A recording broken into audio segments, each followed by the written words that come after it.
Rolling.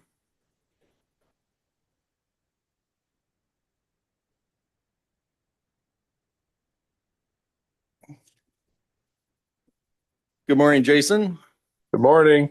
All right. You told me you were going to wear a hat. I couldn't find it and I can't get out of this chair.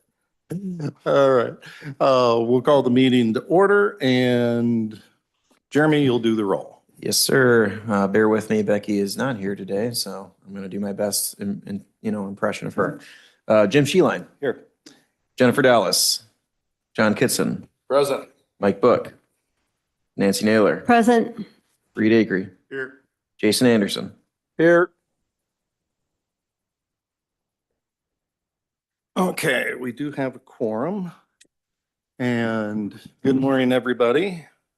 And let's go around. Jeremy, do you got anything for us besides what's on the agenda? No, sir. Actually, yes. I mean, everybody, please turn around and welcome the Illinois Extension Group. We have the hometown leaders here. We are missing one, but I do believe they will be coming later. This is a program that we are working with the Extension Office on to continue to bring young leaders and folks to understand what community government is and what how that impacts our community, and we're really excited to have them.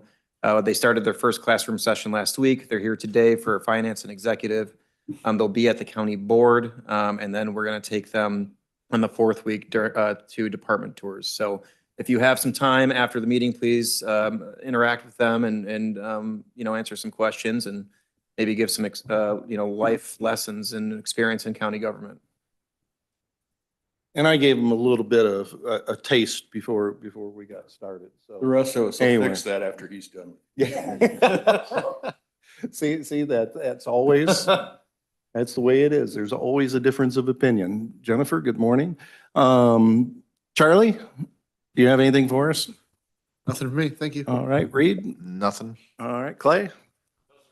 All right, Paul. Just a reminder, it is a quarter review, so I left a sheet on the table. Okay. Yep, got it.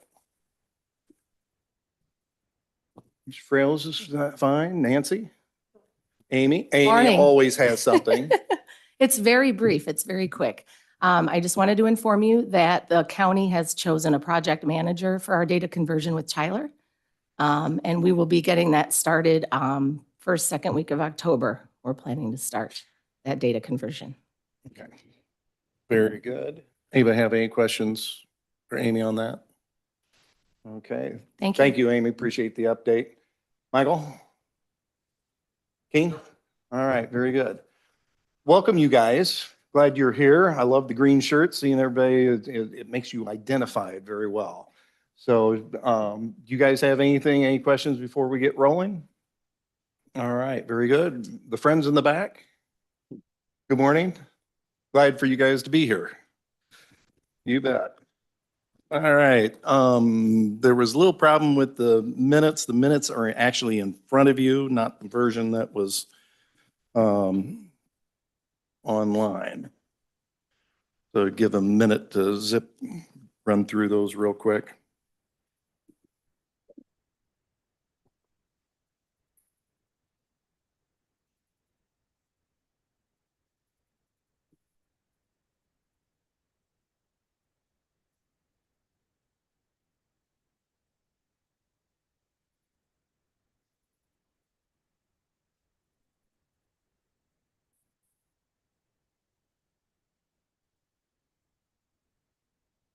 Any additions or corrections?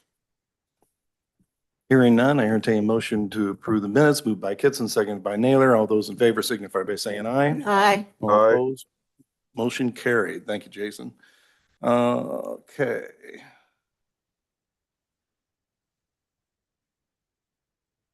All right, then we also have the budget wrap-up minutes from August 26th.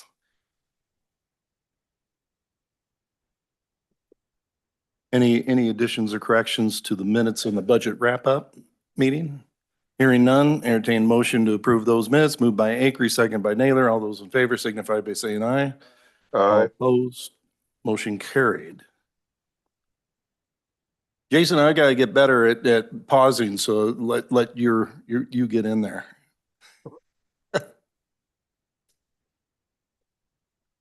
All right, we are down to, okay, Treasurer's Monthly Financial Report, Monthly Financials, Reed. Morning, everybody. So pretty standard, I guess. One thing maybe on the first page, our cash balances that might stick out if you're looking at the total cash, month over month. That is mostly related to our distributions for property taxes to the, other municipalities and as well as ourselves. Pretty consistent with where we were at last year as well, but just wanted to make a note of that.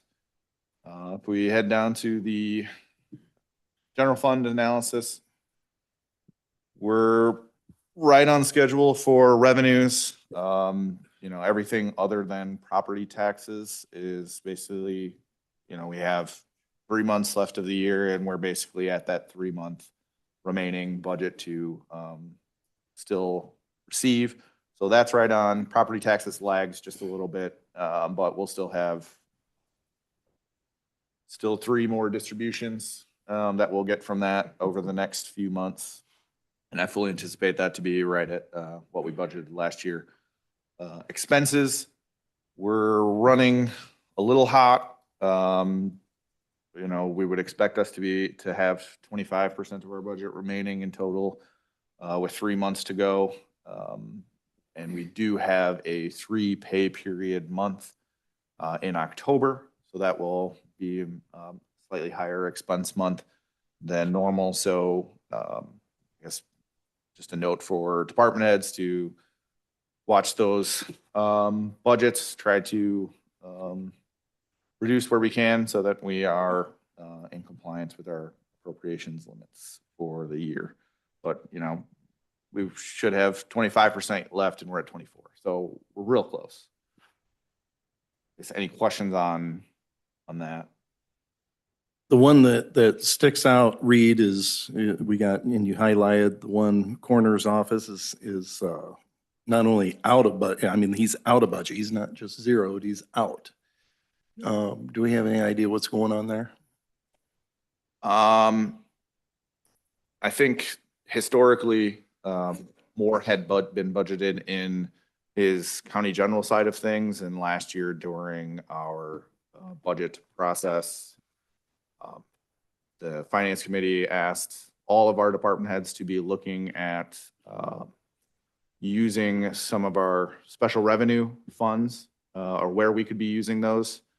I know the coroner does have a special revenue fund, and I believe we moved some of his expenditures that normally would have come out of the general fund budget to that coroner fund. I think there's roughly like a $100,000 balance in there. And I don't know if he has not used that yet. And theoretically, we could still move qualified expenses to that account. I think it's just maybe a change from what had always done, and maybe we, you know, set the budget 3 months before we actually have to start doing anything with it. So we can have a conversation with him about what we can do to either reclass those expenditures or what we're going to do going forward. Right. Yeah, because either way, well, do we have to have a budget adjustment per line item, or do we have to do that? That's only in the aggregate. by We don't statute. have to. We could, I would say we could have that be our policy if we really wanted to. Sometimes at the end of the day, that's just like a whole bunch of, you know, somebody's got 10 lines that are slightly over and 12 lines that are slightly under, and we'd spend all day doing budget adjustments to really still be in the same spot. So I think in the past we've just, and this is how Whipley and the accounting firm looks at it as well. They look at it in the aggregate. So it wouldn't necessarily be necessary, but if we wanted to do it, we could. Okay. Well, maybe that's a conversation we need to Yeah, have with and Jess. we could, you know, maybe not do it by line item, but you could think about it on a departmental level as well. So there, there's different levels we could look at it, aggregate, departmental, or even line by line. Yeah, in the past, Jim, I think we look more of at a department level than we do a line item level. So if we're able to move some of these operating expenses to the special revenue fund, we wouldn't have to do a budget adjustment. But if we're going to look at it from a departmental level and we don't move that, then we probably would have to be looking at that by the end of the year. Okay. All right. Anybody have any questions? All right, go ahead, Reed. Yep. Let's see. I guess the next, revenues, kind of the thing that I like to look at, see where we're coming in. Our sales tax numbers are still, anything related to sales tax still coming in strong. To me, it looks like that is a function of two things, just normal expansion and increase in expenditures for everybody out in the world, right? If prices go up, so does your county sales tax percent. But I believe the other part of it is that reclassification of the use tax. If you look at the numbers now over the last 10 months, you can kind of see that there's about a month lag about when the use tax numbers start going down, when the state starts doing those reclassifications, is right when our sales tax numbers start going up a little more than kind of maybe even what you'd expect. So far, our use tax numbers are going up a little bit over where they were at during the middle of the year. I was a little worried when they were coming in at $6,000 a month. That was kind of a big decrease to where we had been at before. But they started to tick up, and we've already got our number for next month, and it's around that 12,000 again. So that, we'll get to budget stuff later, but that allowed me to kind of re-look at that number and kind of adjust it up from where we had projected it. Because those few $6,000 months were a little, basically doubled, right? I almost double my projection. So just wanted to discuss that, but from our revenue standpoint, right, I think I mentioned earlier, we're, right at budget, 24% left to collect, and we should have 25 theoretically, right? So we're right on budget for that. I guess any questions with any of the other reports included? Any questions for Reed?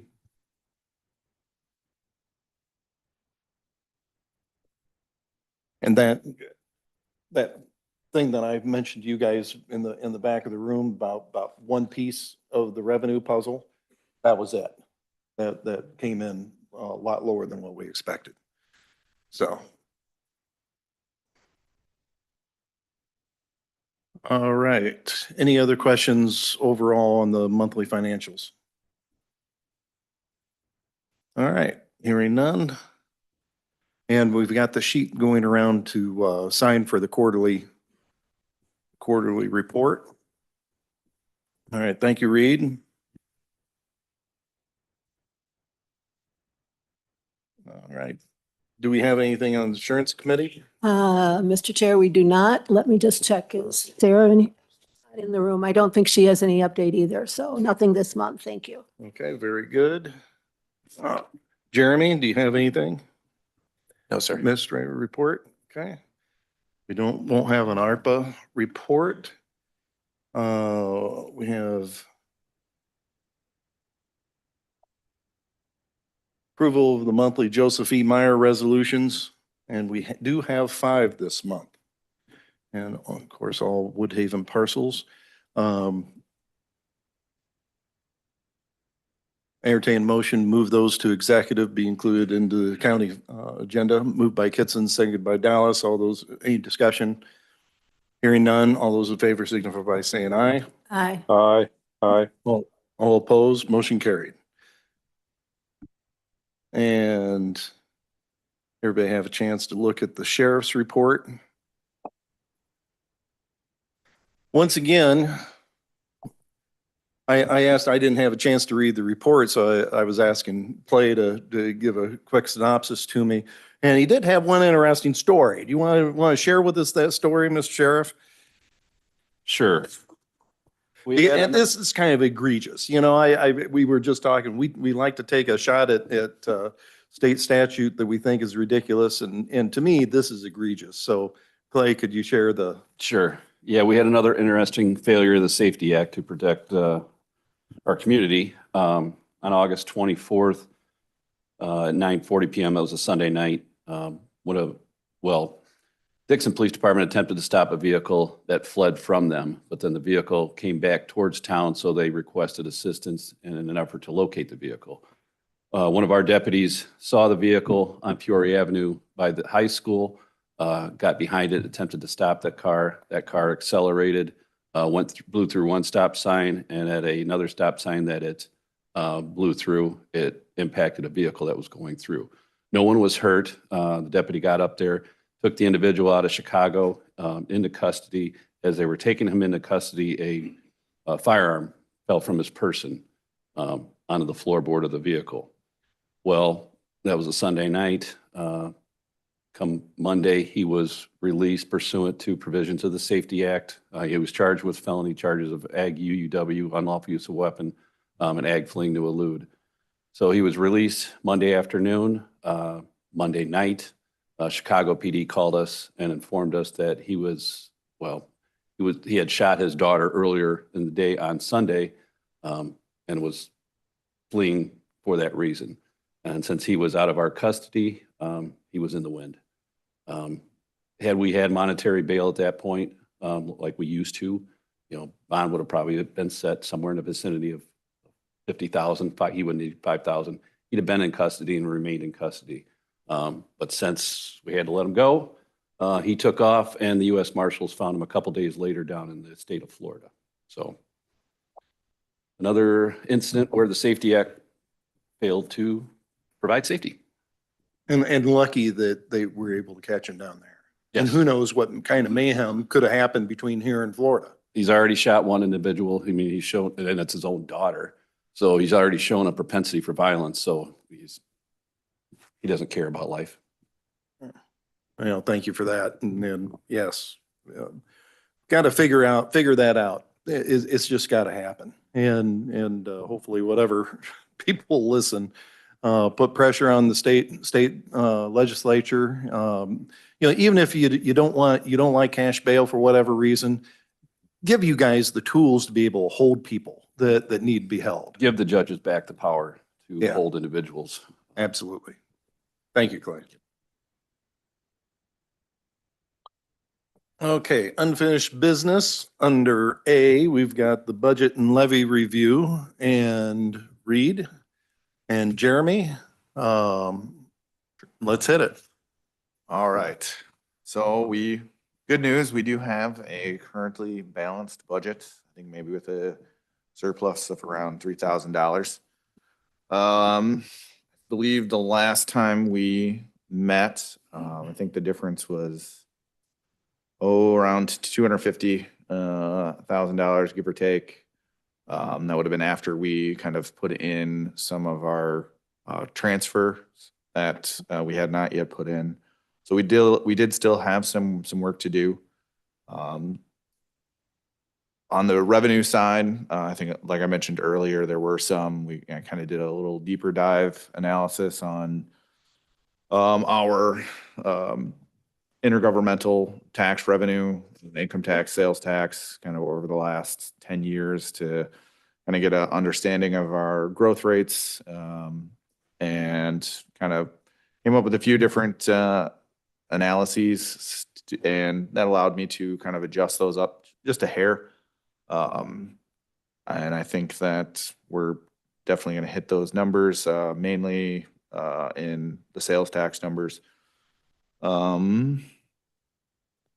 Some of the other adjustments that were made on the kind of revenue or transfer side. Looking at where we're at right now with the solid waste fund. We have a scheduled transfer for this year of 200,000. We'll likely have an excess of fund balance well over that 200,000 for that fund. If just a reminder, that is the solid waste fund is the one where we have a $2 million, kind of fund balance that we need to keep in that particular fund. But if we take the $200,000 transfer this year, as well as where we're at with our revenues for this year and where they're projected to be next year, we're going to be have quite a bit extra. So we added a transfer where we increased that transfer by 100,000 to 550. And I think that there'll probably still even be some leftover above that $2 million threshold. Is any questions on some of the revenue side of things? I think we did have one other adjustment on the sheriff's side from a fee perspective that we met with Clay and discussed kind of where we're at this year and where we expect to be next year on some of the fees that their office is a part of.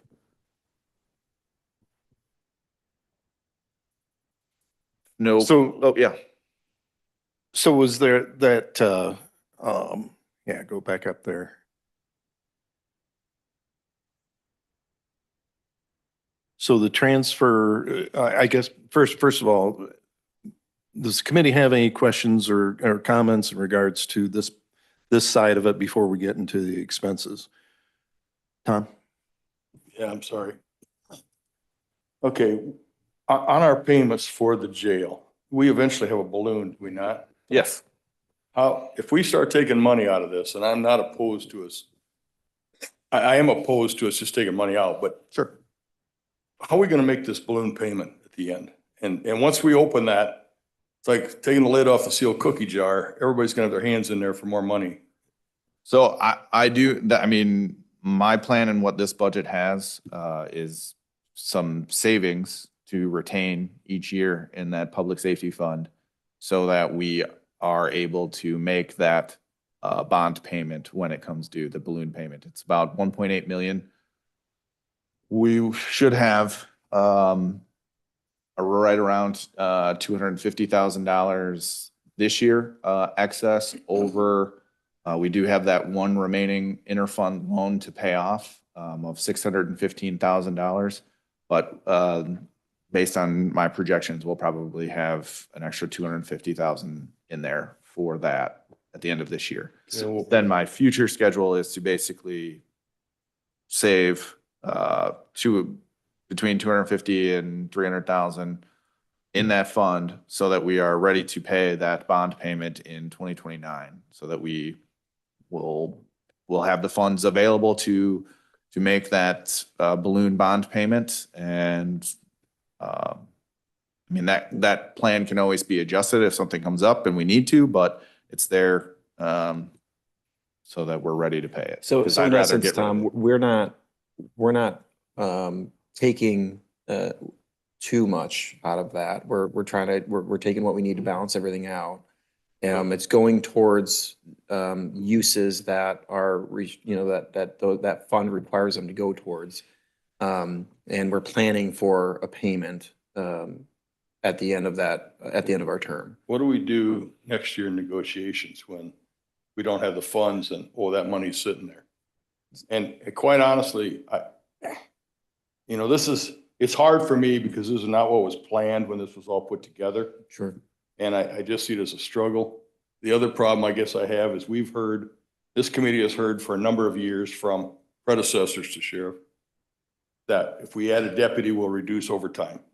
And that program has basically failed year after year. I'm not doubting, Clay, you can make this work, but And I'll disagree it's with, been a failure of a program with your predecessor. I'll disagree with that a little bit. We are seeing changes in overtime specifically. Slightly. Yeah, but we've added 3 deputies to do this. but we also lost deputies. So, you know, the employee count or the head count over there has never been where we actually wanted it to be to see that success. I will say this year, they're doing a fantastic job with overtime that we haven't seen in previous years.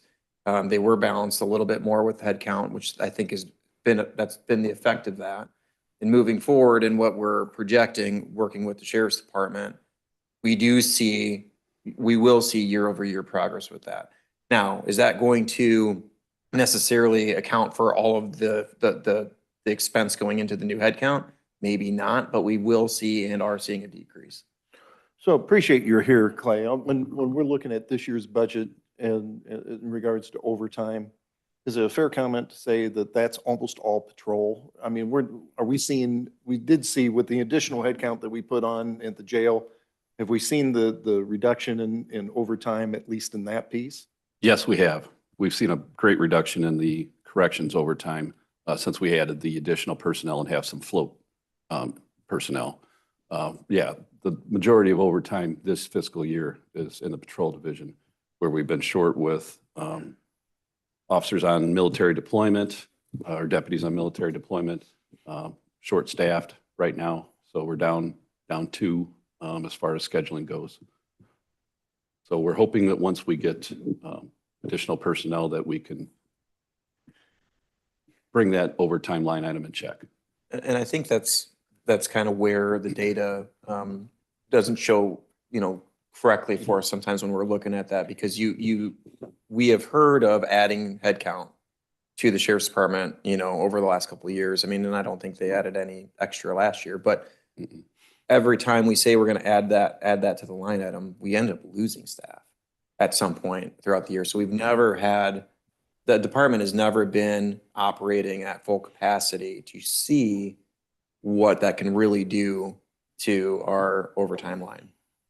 And I think with us, as the department continues to move forward and looks, you know, I know they're going to be testing here soon, you know, and the goal is to replace the folks that we lost on, you know, on the road this year, and add 1 or 2, which is what we have in the budget to hopefully balance everything out. And moving forward, if we can keep consistent staff lines and headcount, we should see that reduction. Again, it's not for lack of trying, it's just trying to keep folks just in general is difficult. And I appreciate what you're saying, but if we add 3 people, we're still gonna have the problems of people going military, people being off injuries and sick. And we're gonna come back and say, well, we still are short people. This is my point. Yeah, I see. I get your Where does that concern. number stop? I guess that do we have a number that we say, if we have that number, you can schedule differently and say, we can make it run if we're short 3 people, or is it? And that's what we're short trying to 3, do. we still have overtime, and we need to hire 3 more the next year. I mean, No, and talking with, you know, with us going through the budget and talking through this from an operational standpoint with the sheriff and Derek, they do believe that with the additional folks that we are budgeting in this year will be that. I mean, sure, everybody wants more headcount, right? I mean, and again, we have a very large territory that, you know, these guys are spread very thin. And again, it is what it is. But they believe with what they're requesting and we have in the budget for this year, that should help balance things out for exactly those purposes. And I'm thinking back to Derek's presentation, Craig, correct me if I'm wrong on this, but I believe what the process and scheduling that they're trying to put in place on the patrol side is what they've done on the jail side, where the additional individual is a float person, right? So when there are those open shifts due to vacation, sick, military leave, whatever they are, that float person can fill in there without adding any overtime. Fair to say? Correct. Yeah. And you got to think about the safety aspect here. Lee County is 729 square miles. 2 deputies are working today, covering 729 square miles. What if one of those deputies gets in a fight and has to try and subdue somebody? That backup is probably 25 to 30 minutes away. So we got to think about the aspect of being safe, having the deputies out there to protect our constituents. We don't have adequate personnel. I obviously came from Dixon Police Department. Dixon Police Department, for less than 9 square miles, has 4 officers on during the day and 5 at night for less than 9 square miles. And we got 729.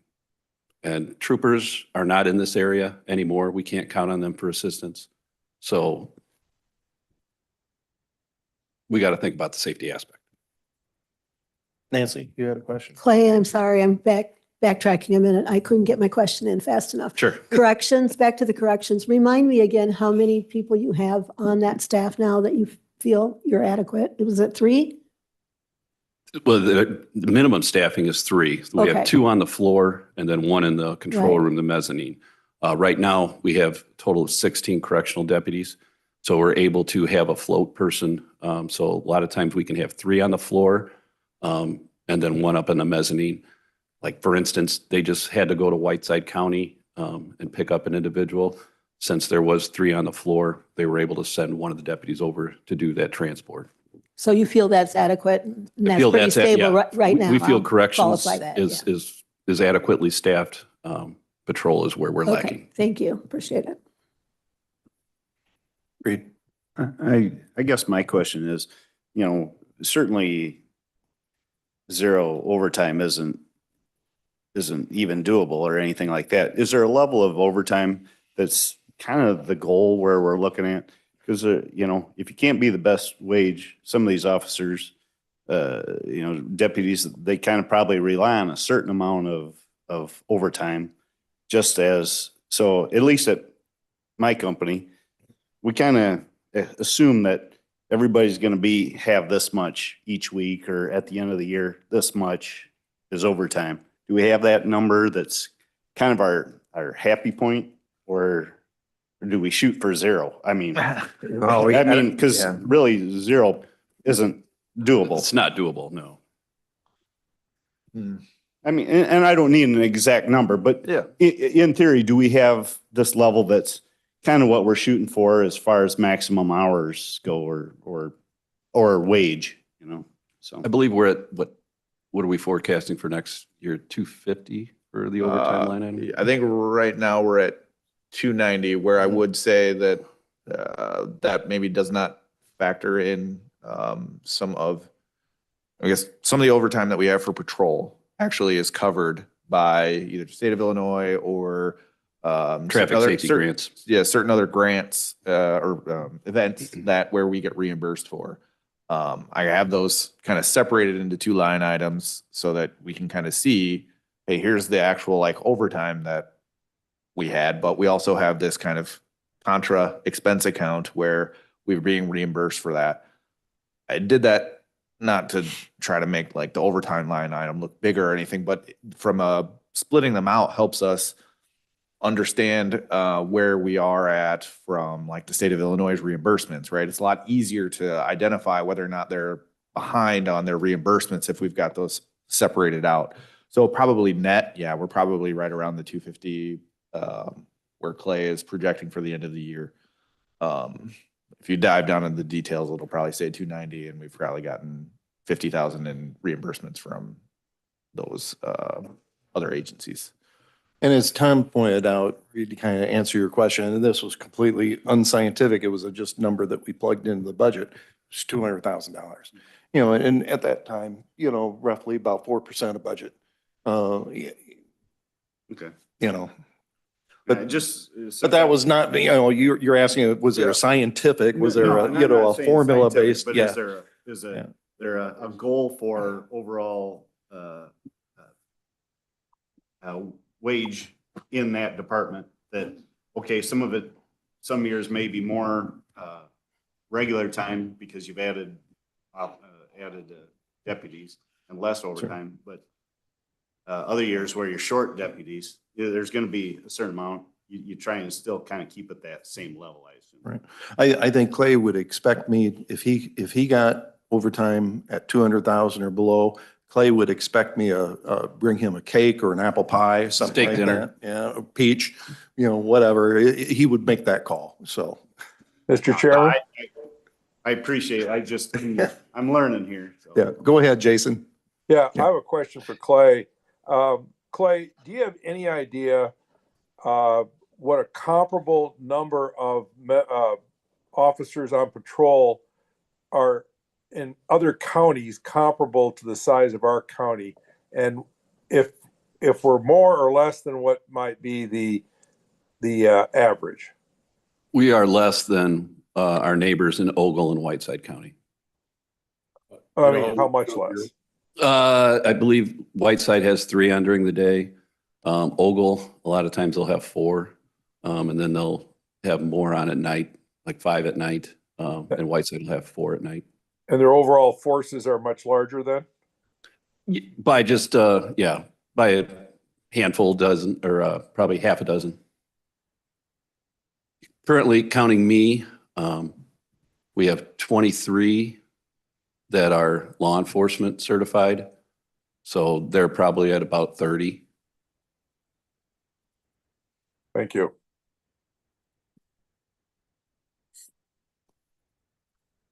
So Jim and Clay, I have a question, maybe asking it differently.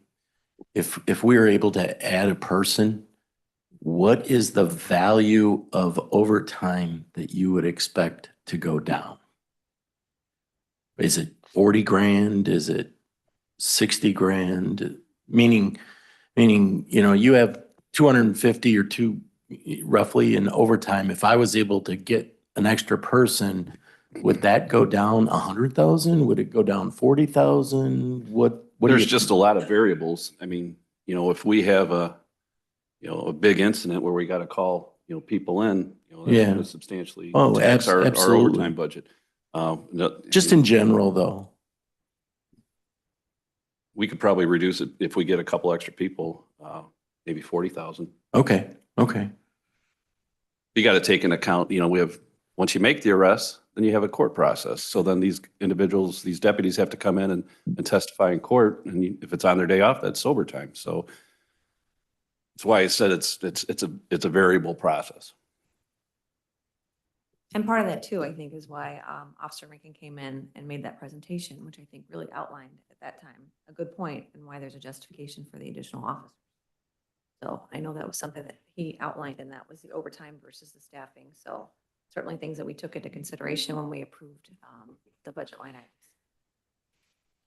Nancy, you have another? Just a curious question, Clay. What's the comparability of the square footage for Whiteside and Ogle?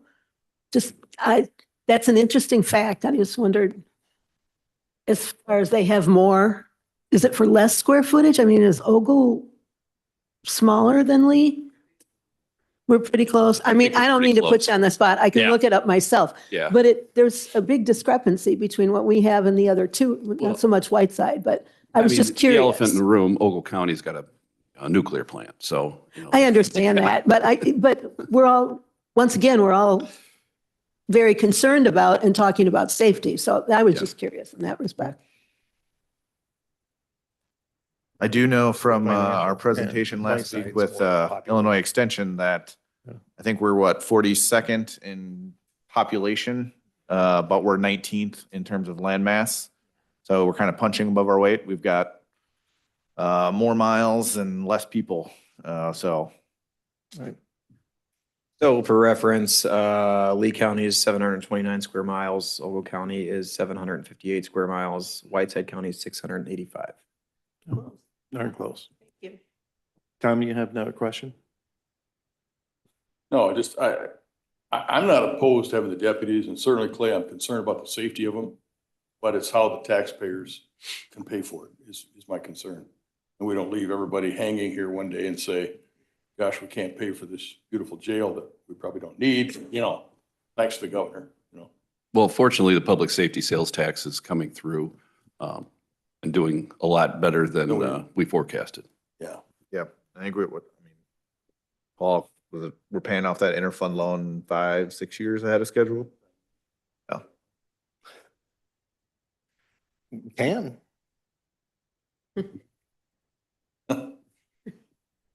Clay, what would happen if we were to close our jail and farm people out somewhere like Ogle County? That's something we've thrown around a little bit. I mean, we have a beautiful jail that is very sparsely populated. And we're talking about if we sent them somewhere else for $75 or $100 a day, and they could telecommunicate from there like they do from our jail to the judges, couldn't they? There are some we have to do in person, so there'd be a Okay. lot more transport costs. But we would reduce a lot of cost if we did that. It's possible, but by statute, we have to have a jail. We still have a jail. But at my understanding, there are two counties down south somewhere in Illinois that do share a jail. Very small counties. Okay. But we would have a jail, it just happened to be not in our county, wouldn't we? Just speculating what could happen, to save money in the future. I don't think that's foreseeable. Okay.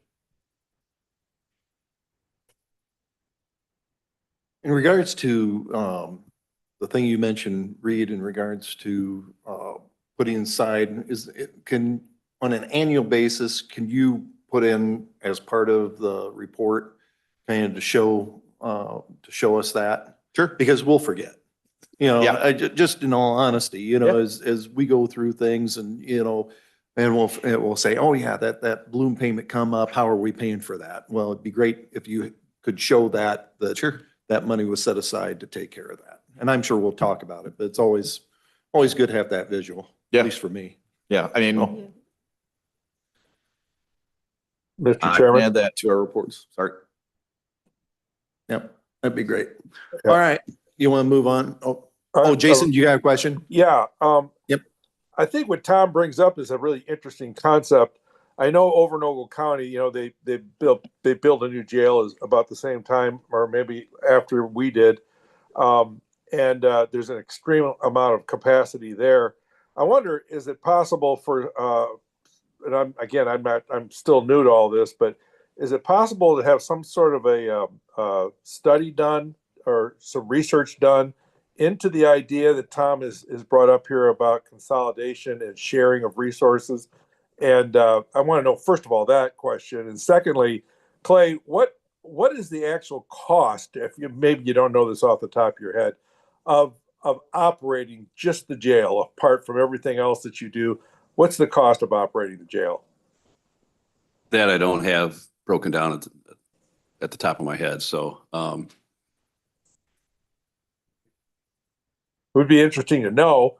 Yeah. Just Yeah, so- Paul just said they don't even have it broken down, but Yeah, I mean, that's something that we could absolutely do. Our account structure has not been set up to kind of do that. I mean, we could, with some work, we could figure it out.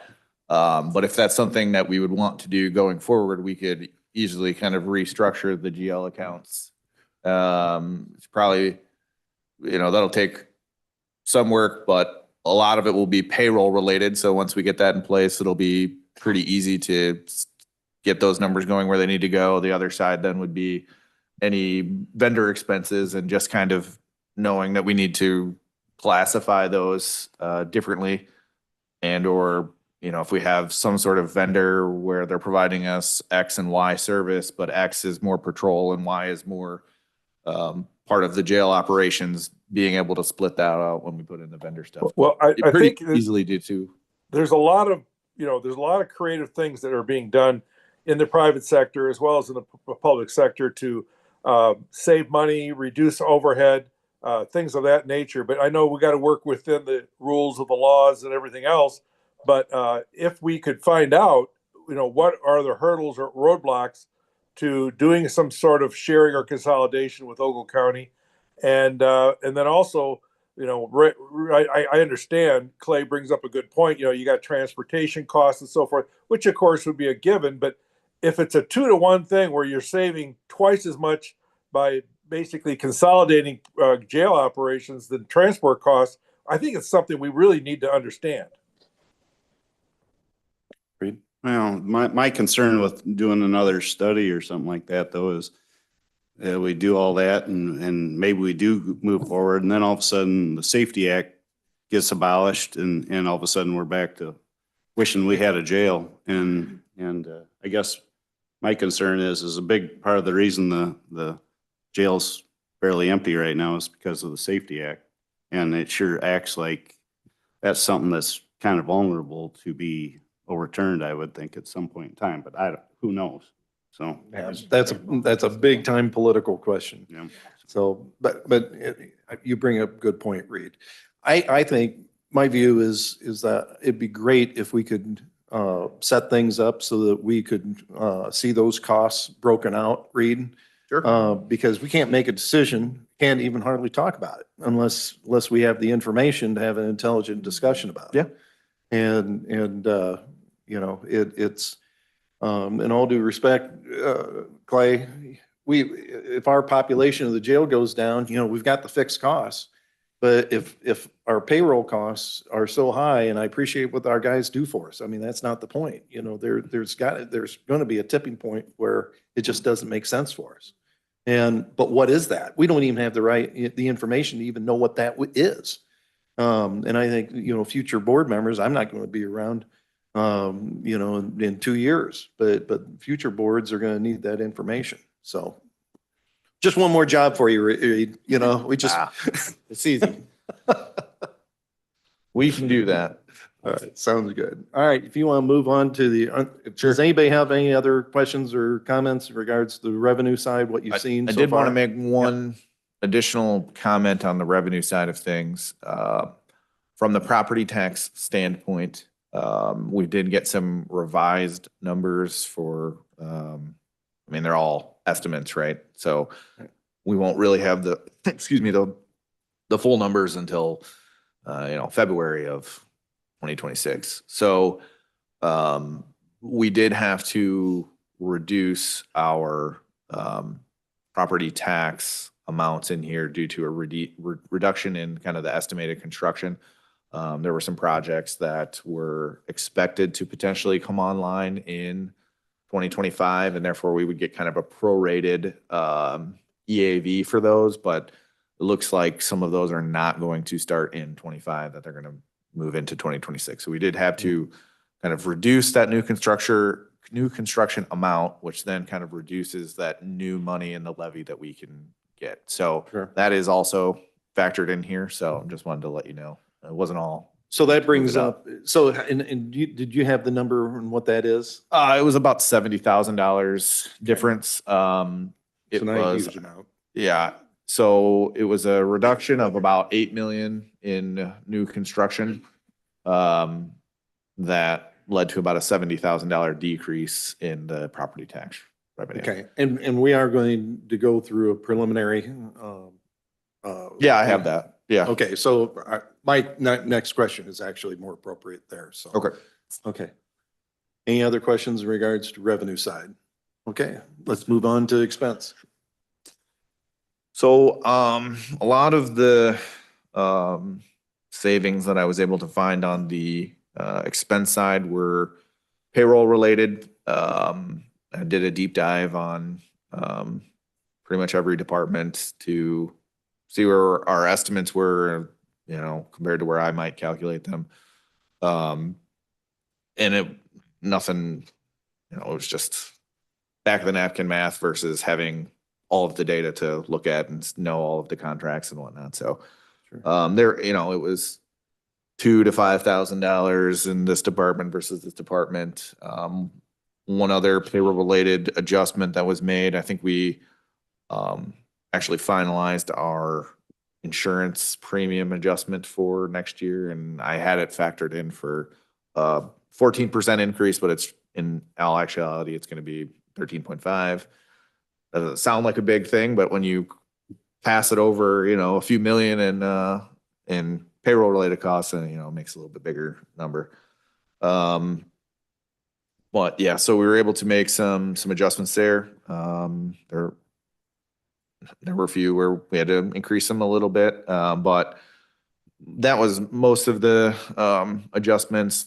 We also had meetings with department heads to kind of go through and say, hey, can, you know, what, you know, if we had to cut 5, 10, 15, up to 100 out of your budget, where could we, you know, scrape a little bit out? So we've had those meetings and made some adjustments that I think everybody's on board for, but that allowed us to basically get to our budget being in a budget surplus of $3,000. So if you scroll down, Yeah. there isn't, big chunks to point to. It's just been a little bit through all the departments.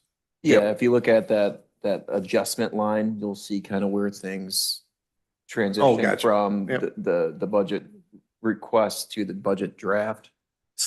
Just, so some of those are my original payroll related adjustments. So like, for example, in the sheriff's, this was adjustments that I made that was all part of our original budget hearings. I just wanted to try to keep what they had provided and what I needed, what we adjusted for payroll in there. So it's not like we increased that particular budget by $171,000 in the interim. That's not true. That adjustment was already in there. In fact, we probably pulled more out. So Jason, did you have a question? No. Oh, okay. Another thing to keep in mind too, as we were working with the department heads, there's a lot of transitioning going on with the over across the street at the court systems and those departments over there with some changes. And we were really able to pinpoint when those changes are going to take place. Instead of having a full year of budget for a head count, we were able to maybe move it to 7 months, right? And so we really got pretty granular trying to pick apart what we could to find savings to make this thing work. Again, year over year, we're going to see an increase in expense. I mean, it's the cost of doing business, right? It's just how do we get there? So for you guys, what that page that you're looking at, every one of those lines, they're off to the left, that's a department head. And so every department head came and we had, through our budget process, we had budget hearings. We had 3 days of budget hearings. And each of the department heads came in and we went through their budget line by line. What their payroll was going to be, what expenses they were anticipating to have. So you're seeing the culmination of, basically all those meetings. Yeah.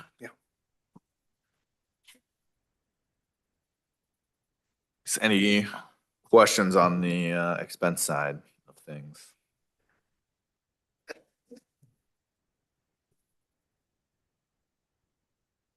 Any questions? Right, and again, keep in mind, this is kind of there might still be some tweaks. As better numbers come in, changes to new construction, as we'll talk about, more better projections with revenues coming in. There still could be some tweaks, but this is pretty balanced and we shouldn't see anything significant. So remind me, with Amy reporting that case management is going to be starting in October, how does that doesn't affect, and we're going to move on after this, we're going to move to capital. Yeah, we see the can. end, Yep. if we could. Yep. Any changes in what we were anticipating in regards to that start date? No. Okay. No, everything's covered. We're good to go. And Jim, that would more than likely be in capital, not in what you guys are looking at there is the Right. county general operating expenses. Correct. And that's why I asked, Yes, We could- yes, look at capital, Paul. yeah, yep. Yep, No, yep. I understand. I just, for the board members there, that'll be in capital. Right. The other question I guess I would ask on this budget, and it is a balanced, what was our transfers in from our capital fund or our I know we had some solid waste. 200,000 was capital. Okay. So, in essence, what we're saying is we do have more expense than revenue projection, but we do have capital to offset that.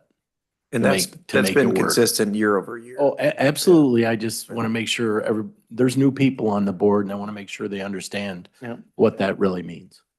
And you showed those, if you want to scroll back up to Yep. revenue, because I think those transfers in are all there. So you got the transfer in public safety, the transfer in a capital, the transfer in a solid waste.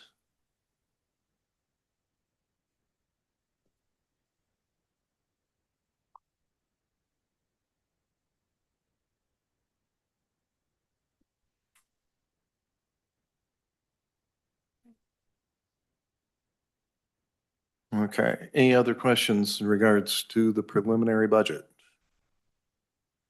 All right, you want to run down to capital, run Sure. through capital real quick, and then we'll take a look at the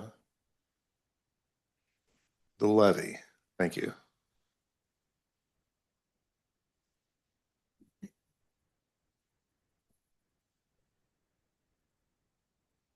So here, if you guys can see that.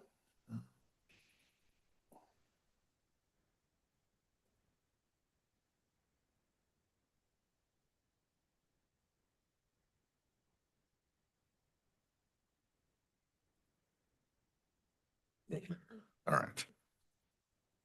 So Also, keep in mind that this isn't finalized. All right, and everything you see on here is projected projects or expenses. They still have to be identified in what's the board is going to pass for capital expense for FY '26. So just Yeah. keep that in mind as you're looking. And I through guess, you know, if I run back to this report real quick.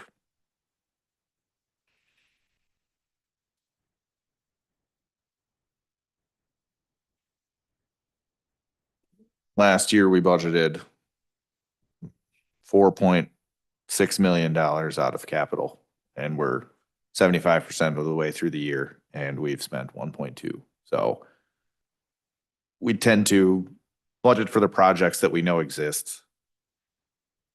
We make them available probably sooner in terms of actual budget year that it's going to happen in, just so that we are ready for a project if that one comes available to us to complete. But we've historically have never come anywhere close to expending the amount of capital that we've actually budgeted for. But again, that's by design, Yeah. because if we don't budget for it, then you can't spend that money in that fiscal year because you have not appropriated those funds. So it's a good thing to kind of hope or maybe plan for, but if you don't get to it, you push it down to the next year. Right. It just takes maybe a little extra monitoring from the finance committee and myself to make sure that, hey, we're not doing anything crazy and blowing all the capital in 1 year, right? That is our job to do that, but we do want our projects to be available. You know, if we're looking at this projected for FY '26, and again, I think some of these probably could be shifted to later years, but it's a 6.8 million. Now, part of that is the case management software that we basically had already budgeted for this year, but project got pushed back, so now it's starting next year. Another one that's in here that's pretty big that I think we're all aware of that needs to be done, but our retaining wall is probably going to cost quite a bit of money to be fixed. Hey, I saw them digging it all up the other day. I just thought the We state got- was going to take care We of it. got for about us. like 5% done over there. I was just going to ask that same question. Does the state cover Third and Galena now? No. They're covering the concrete sidewalk and all those aspects, but the removal on our property, we actually are covering.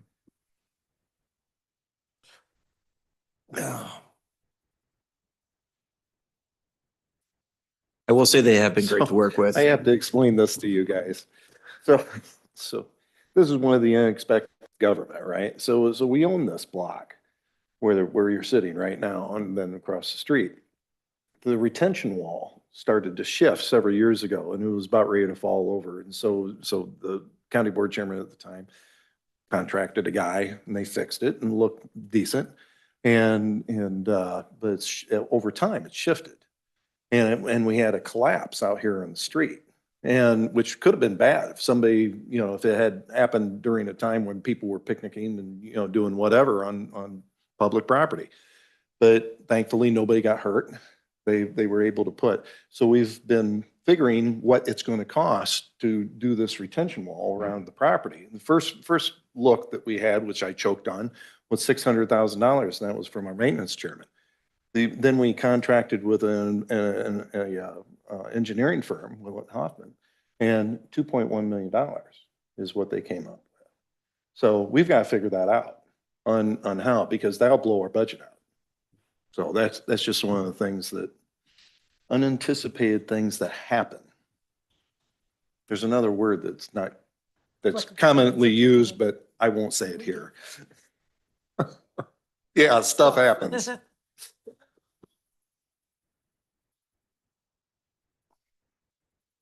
right, go ahead. I guess, I don't know if there's any particular projects that you guys want to look at. I know a lot of them are maintenance related, and they probably relate to this beautiful building, but it was built in 1901. So there, in our fixed asset reports, it shows that this building was built for about $240,000. I believe the last insurance report that we got back, and I think that is 4 or 5 years old, it said it would cost around $15 million to rebuild. So costs do go up. Yeah, it's probably closer to 20 now. Yeah. We do have a wonderful building here, historic, but it's going to take a fair amount to keep it up. Keep it up. Anybody have any questions in regards to capital this time? Okay. Let's move on to the levy.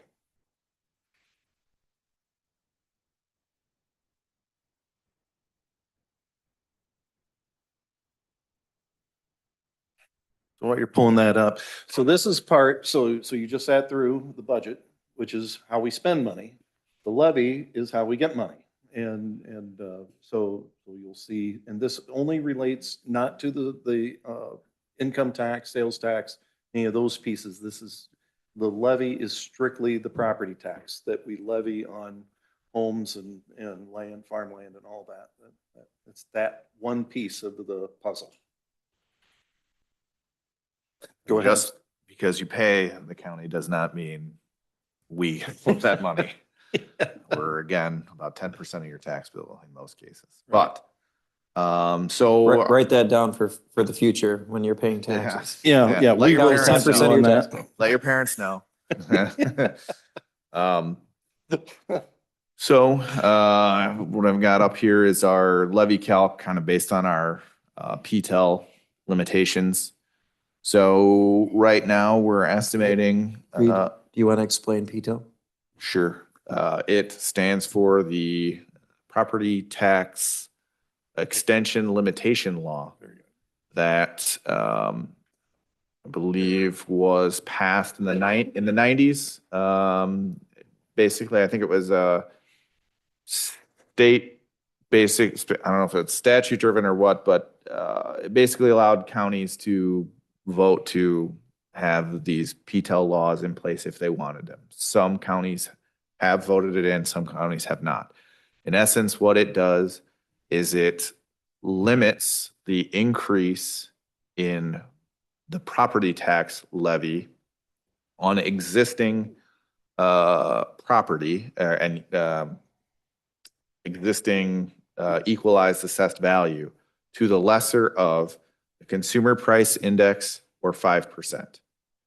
So if you're looking at this calculation that we have up here, in that step 1 row, we have a little grade box for 1.029. And that is because the consumer price index increase for that calendar year was 2.9%. So we are limited to asking for an increase in our existing equalized assessed value of property to 2.9%. If you go back a few years, CPI was above 5%. So we were only able to ask for 5%. to me, that provides a bit of a conundrum because CPI is the measure of expenses, right? And how they are changing over time. And if you have a rule that says we can't actually ask for what our expenses are going up by, it makes it very hard to do the budget process that we've just done. So in those years where the consumer price index goes up by 6 or 7% and we are only able to ask for 5, it makes it pretty hard.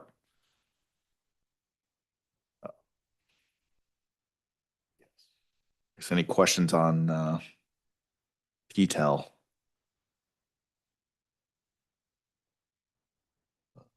So there, I mean, in that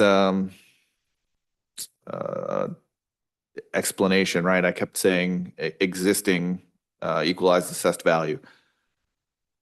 The PTEL laws does allow us to basically capture that same rate that we were charging those existing EAV.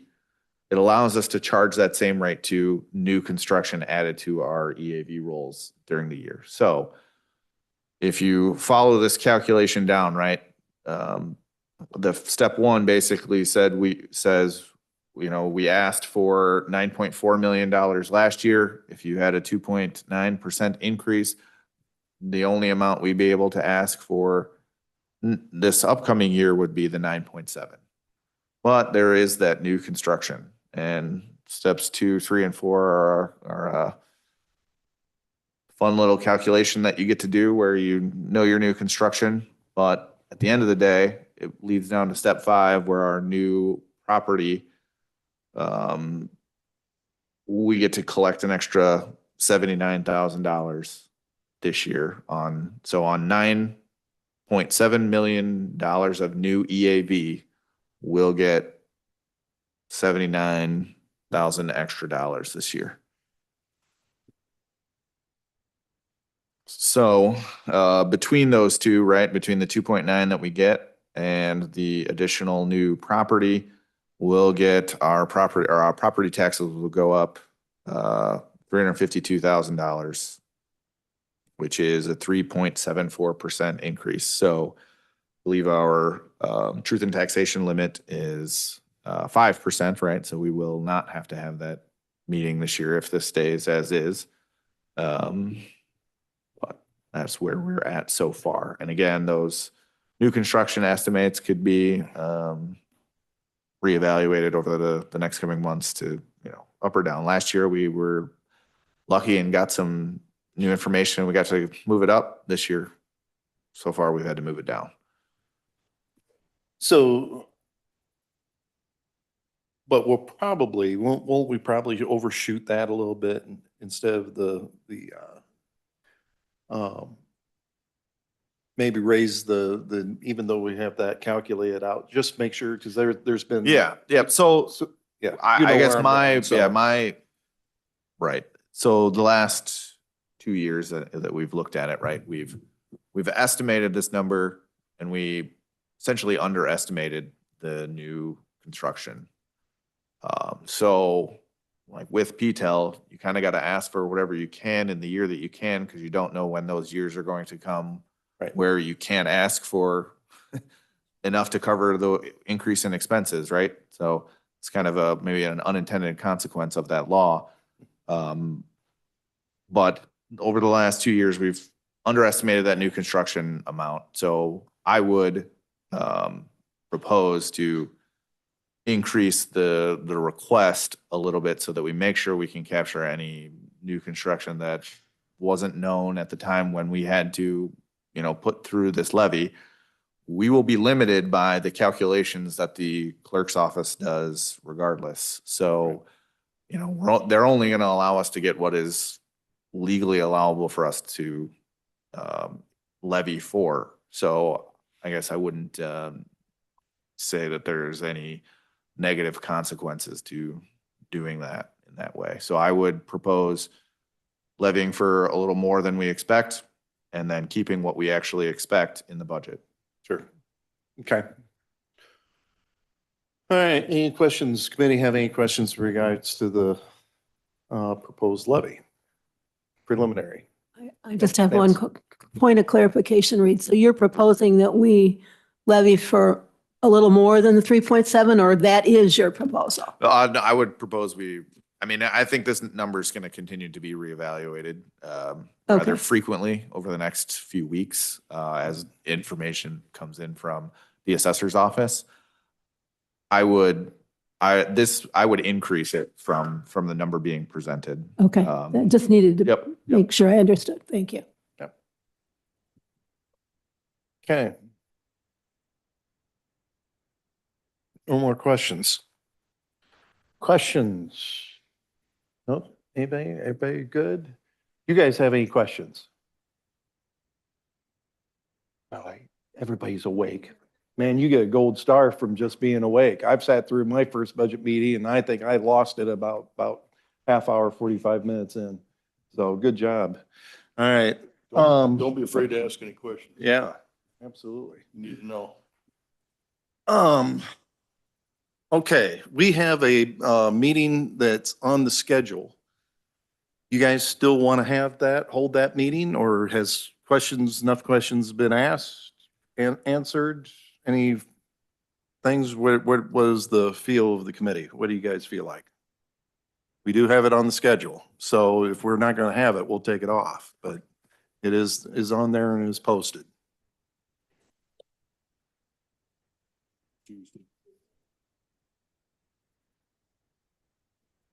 Yeah, so I mean, if the finance committee doesn't desire to have that meeting, we can cancel it. That's just what we're trying to figure out. I'm fine right now. I'm fine.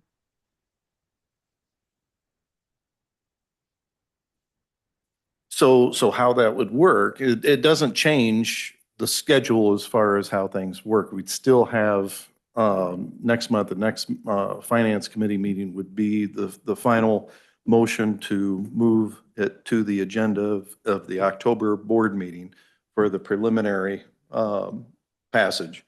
And then held the 90-day or the 30 days and then passed in November. So. Absolutely. 100%. Correct. 100%. If you guys have questions, just reach Yeah. out to Reed or I would- and we'll work through it. If you think of a question in between now and then, feel free to pose it to me and we can, if there is any investigation that needs to happen, we can do it. And then we could talk about it at the meeting. So. Is there a way we can, I did not get a copy of this on the, It's because we didn't put it on there yet. We Thank were you, getting it Jeremy. put together. So When- Becky left me and I'm, Oh, I'm dear. running around like, when you can, could we'll put it could I in have a copy resources. when the resource, thank you. Yep. Okay. Okay, so I'm hearing no meeting Tuesday is what I'm getting. Jim? Okay, all right. So Jeremy, we'll go ahead and cancel Tuesday's meeting. We'll have our final presentation of the preliminary draft of the budget at the October Finance Committee meeting. And any questions everybody has, direct them to Reed. Okay? Reed Acree. Yeah, Reed Acree. Reed Acree is the answer man for the next month. All right. All right, I think that's it. I don't have any other new business, that we have no executive session. Is there anything else good for the cause? Guys, okay. Hearing none, entertain motion to adjourn, moved by Naylor, second by Kitson. All those in favor signify by saying aye. Aye. All opposed, Aye. motion carried, guys. Thanks, everybody. Appreciate it.